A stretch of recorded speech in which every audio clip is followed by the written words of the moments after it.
Welcome to education वाला भैया। ठीक है, आज के इस वीडियो में मैं जो बताने वाला हूँ बनारस और दिशा का चैप्टर। आज हम इसके महत्वपूर्ण क्वेश्चन आंसर पढ़ने वाले हैं अभ्यास के। ठीक है, तो चलिए करते हैं शुरुआत।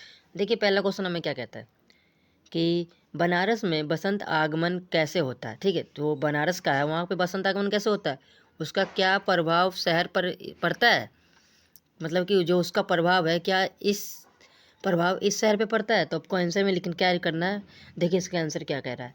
कवि के अनुसार अचानक बनारस में बसंत आगमन होता है। ठीक है, किसके अचानक, कवि के अनुसार। ठीक है, अचानक होता है। मोहल्ले के हर स्थान धूल बवंडर बनने लगता है। बवंडर मतलब कि जैसे कि कोई धूल का, जैसे बहुत तगड़ी तूफान आ जाती है, ठीक है, घूमने लग जाती है, तो वो बवंडर होता है। इस कारण चारों ओर धूल छा जाती है। लोगों के मुंह में धूल होने से किरकिराहट उत्पन्न होने लगती है। किरकिरा मतलब किचकिच, जैसे कि धूल कण मुंह के अंदर जाते ही किच किच होने लग जाती है। ठीक है, प्राय बसंत में फूलों की बहार छा जाती है। मतलब क्या आता है कि बसंत के आने के बाद फूलों की क्या आती है, बहार छा जाती है। सुगंध सारे वातावरण को व्याप्त हो जाती है। ठीक है, जो सारे सुगंधित कर देती है, सारे वातावरण को क्या कर देती है, सुगंधित कर देती है बसंत आने से। नए पत्ते कोपले निकलने लगते हैं, जैसे नए पत्ते निकलने लगते हैं। ठीक है, पुराने पत्ते क्या तो झड़ जाते हैं, तो पतझड़ है, लेकिन ये बसंत आया तो नए पत्ते निकलने जाते हैं। ठीक है, परंतु इस बसंत में ऐसा कुछ नहीं है। यही तो बिल्कुल अलग तरह का बसंत आता है। ठीक है, ये क्या है, ये तो बिल्कुल अलग तरह का आता है जो धूल से भरा होता है। भिखारियों की कटोरी में मध्य बसंत उतरता दिखाई देता है। ठीक है, क्या कह रहा है, भिखारियों के कटोरे में मध्य बसंत उतरता दिखाई देता है। गंगा घाट के लोगों से भरे जाते हैं, यहाँ तक का मौसम में बंदरों की आंख में नमी आ जाती है। ठीक है, ये कहता है कि जो ये बसंत क्या बोलते हैं उसे, कि पर्यावरण बनारस में बसंत का आगमन होता है। तो क्या क्या होता है इसमें, भिखारी कटोरी में मध्य बसंत उतर जाता है, ये भी क्वेश्चन है। ठीक है, आगे हम पढ़ने वाले हैं। गंगा घाट के लोगों के भर जाता है, यहाँ इस मौसम के बंदरों की आंखों में नमी दिखाई देती है। ठीक है, चलिए मतलब ये था आपका वो पहला क्वेश्चन। अब देखिए इसमें था खाली कटोरे वाला। देखो ये कई बार बोर्ड के पेपर में पूछ लेते हैं। ठीक है, तो इसको थोड़ा ध्यान से सुनिएगा। देखिए क्या कह रहा है ये, खाली कटोरे में बसंत का उतरना, ठीक है, से क्या आशय है। आप बता रहे हो खाली कटोरे है ना, उसमें जो बसंत का उतरना क्या आशय है। तो चलिए इसके आंसर को ऊपर देखते हैं क्या है।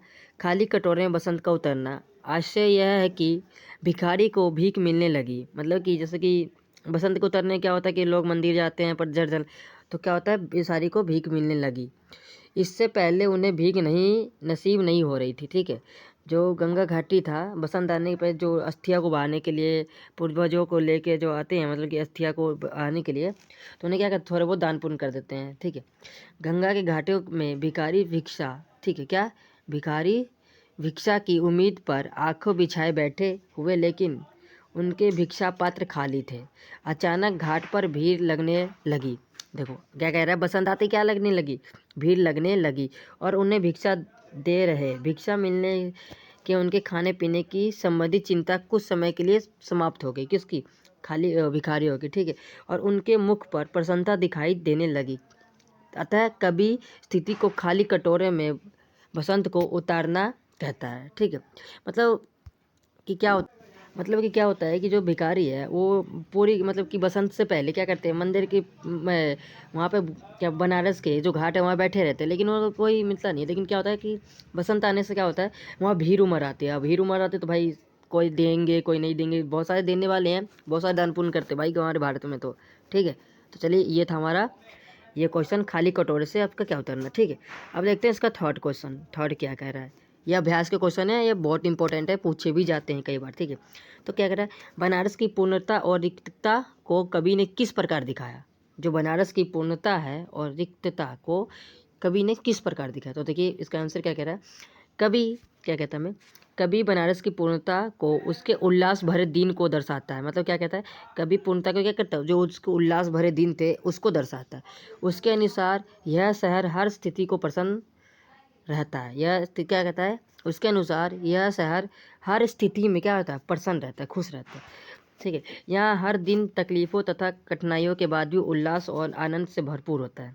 ठीक है, जैसे आपने कहा कितनी भी तकलीफ हो, जैसे यहाँ पे ठीक है, शहर में कितनी कठिनाइयाँ है, परेशान रहता है, ठीक है, तो कितनी तकलीफ और कठिनाइयाँ है ना, फिर भी अपने क्या कहते हैं उल्लास से रहते हैं बिल्कुल। बनारस की रिक्तता को वह रिक्तता मतलब देखो जैसे कोई मृत शरीर होता है उससे उसको दर्शाता है, ठीक है, तो क्या कह रहा है बनारस की रिक्तता को वह मृत शहरों के माध्यम से दर्शाता है। उसके अनुसार रोज यह कितने सब दाह संस्कार के लिए घाट की ओर जाते हैं। जो मतलब कि आपको बताया था अभी थोड़ी देर पहले कि पूर्वजों की जिनके अस्थिया को बहाने के लिए क्या करते हैं कि बनारस के घाट पे जाते हैं वो अपनी दाह संस्कार करने के लिए, ठीक है, कहाँ गंगा घाट की ओर जाते हैं। और वह सब कंधों पर सवार होकर अपनी जीवन की अंतिम यात्रा पर निकल रहे होते हैं, ठीक है। वहाँ पे क्या होता है कई सारे सब होते हैं कि जब कि कई सारे सबूत क्या होते हैं कि कंधों पे सवार अंतिम यात्रा की ओर निकल रहे होते हैं, मतलब मरे हुए होते हैं, मतलब कि आप समझ लो मित्र होते हैं, मृत होते हैं, ठीक है। यह रिक्तता बनारस की नित्य क्रम जो मृत्यु रूपी परम सत्य का एहसास दिलाती है कि भाई सबको मृत्यु आनी है एक दिन ना एक दिन, ठीक है। तो चलिए देखते हैं इसका चौथा क्वेश्चन क्या कहता है। देखो बनारस में धीरे धीरे क्या होता है, धीरे धीरे से कवि का क्या शहर के बारे में क्या कहना चाहता है। तो देखो क्या कहना चाहता है कवि, कवि के अनुसार बनारस में धूल धीरे धीरे उड़ती है। क्या होता है कि बसंत आती क्या होती है, धूल धीरे धीरे उड़ती है। यहाँ लोग धीरे धीरे चलते हैं, धीरे धीरे ही यहाँ मंदिर के घंटे बजाए जाते हैं, ठीक है। तथा शाम भी धीरे धीरे ही होती है, आपको पता होगी, ठीक है। अचानक से ये तो है नहीं कि रात थी और शाम हो गई, नहीं हुई ना, तो ये अचानक से नहीं होती है, सब धीरे धीरे होती है। तो कोई ये क्वेश्चन तो कॉमन है, सबको पता होगी कब, ठीक है। लेकिन एक कवि के अनुसार बताया था, देखो कवि के अनुसार ये सब कई कार्य धीरे धीरे होना इस शहर की विशेषता है, ठीक है। किस शहर की, बनारस की, ठीक है। तो ये पेपर में पूछ लेता है कि किस शहर, कवि के अनुसार किस शहर की विशेषता धीरे धीरे होना है, बताओ तो, ठीक है। सभी कार्य धीरे धीरे होना है, तो अब बता दोगे कहाँ, ओ ठीक है बनारस की। तो ठीक है, यहाँ शहर को सामूहिक लय लय प्राप्त प्रदान करता है, ठीक है। धीरे धीरे शब्दों द्वारा कवि बनारस में हो रहे बदलावों को दर्शाता है। क्या कहता है कवि कि धीरे धीरे शब्दों द्वारा बनारस में जो हो रहे हैं ना नए नए बदलाव उनको दर्शाता है। उसके अनुसार भारी दुनिया में तेजी से बदलाव हो रहे हैं, ठीक है, कवि के अनुसार। इस बदलावों की रफ्तार इतनी तेज है कि पुराना सब खो गया, जो पुराने थे क्या हुए, सब खो गए। लोग स्वयं को इन इन बदलावों में झोंक रहे हैं जिससे हमारी सभ्यता और संस्कृति को नुकसान पहुंचा रहा है, ठीक है। जो पुराने लोग थे वो अलग है, और अभी जो नए लोग हैं वो क्या कहते हैं, संस्कृति को नहीं मान रहे ना, उसकी अवहेलना कर रहे हैं, ठीक है। अब देखो परंतु बनारस के इन बदलावों के सभी तक अछूता है, ठीक है। क्या कह रहा है, परंतु बनारस इन बदलावों को क्या कह रहा है, बदलावों से अभी तक अछूत है क्या। हाँ देखो बनारस एक ऐसा शहर है अभी तक वहाँ पे कुछ बदलाव नहीं हुआ, ये अन्य शहर की बात कर रहा था, ठीक है, जैसे दिल्ली पंजाब जो भी हो, बनारस में अभी ऐसा नहीं है, ठीक है। वहाँ बदलाव हो, ठीक है, अवश्य रहे, लेकिन परंतु उनकी रफ्तार बहुत कम है, कहाँ की, बनारस की, ठीक है। इस प्रकार आज भी बनारस की संस्कृति विरासत और धार्मिक मान्यता वैसे ही बनी हुई है, और वह अपनी पुरानी स्वरूप बनाए हुए है, ठीक है। तेजी इस दौर में भूत वर्तमान में कंधे पे हुए दृष्टांत पूर्व चल रहे हैं, ठीक है, मतलब कि धीरे धीरे चल रहे हैं। जो इसमें धीमी गति से बात की, तो आई होप आप लोगों को समझ में आया होगा क्वेश्चन। तो चलिए देखते हैं, ये देखो पांचवा क्वेश्चन और चौथा क्वेश्चन में थोड़ा सा बस फर्क है। देखो धीरे धीरे होने की सामूहिक लय को क्या क्या बाधा है, उसमें क्या था, देखो ये क्या है हमें पता ना था क्या है, लेकिन इसमें क्या कहता है क्या क्या बाधा आई, तो देखो मतलब उसको बताना। देखो धीरे धीरे, ठीक है, धीरे धीरे इस सामूहिक लय को पूरा बनारस क्या कह रहा है, बंधा हुआ है, क्या हुआ है, बंधा हुआ है। यह लय इस शहर को मजबूत प्रदान करती है।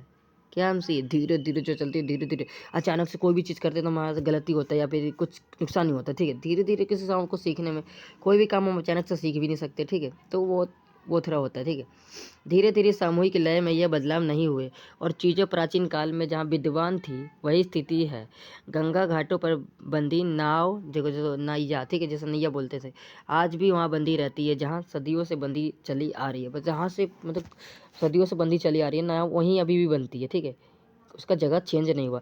संत कवि कौन है, संत कवि तुलसीदास जी खराऊ सदियों से उस स्थान पर सृजित, मतलब सृजित, ठीक है, सृजित वहीं पे बसे थे, ठीक है, मतलब रहते थे।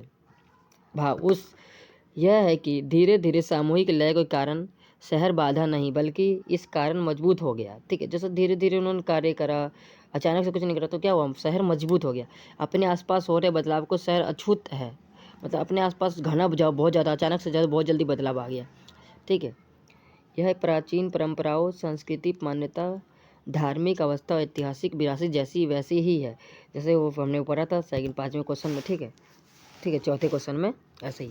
ठीक है, लोग कहते हैं लोग वैसे ही गंगा माता को संज्ञा देकर पूजा अर्चना करते हैं। आधुनिक सभ्यता रंग नहीं चढ़ी, इसलिए यह शहर पुराने स्वरूप में संभाले हुए बढ़ा हुआ है। ठीक है, क्या हुआ है? बढ़ रहा है। ठीक है, सही साँझ में घुसने पर बनारस किन विशेषताओं को विशेषता करता है? क्या कह रहा है?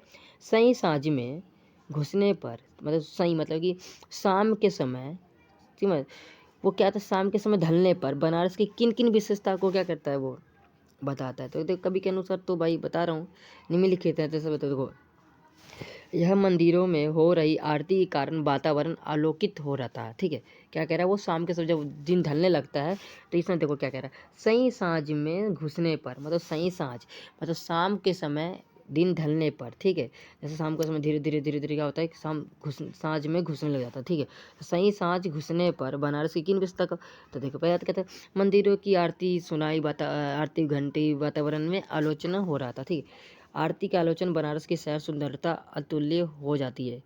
ठीक है, यह कभी आधा जल में या आधा जल के ऊपर जान पड़ता है। ठीक है, कौन सा पर जान सा पड़ता है यह। ठीक है, आइए देखो तीसरा हमारा है क्या, यह प्राचीनतम तथा आधुनिक का सुंदर स्वरूप दिखाई देता है, अर्थात जहाँ एक और प्राचीन मान्यता जीवित है वही बदलाव की ओर यह अग्रसर है, मतलब कि इन्होंने कोई बदलाव नहीं करा। ठीक है, और क्या कह रहा है चौथा पॉइंट हमारा, देखो ये सेम टू सेम लिखो, पूरे नंबर मिलेंगे आपको।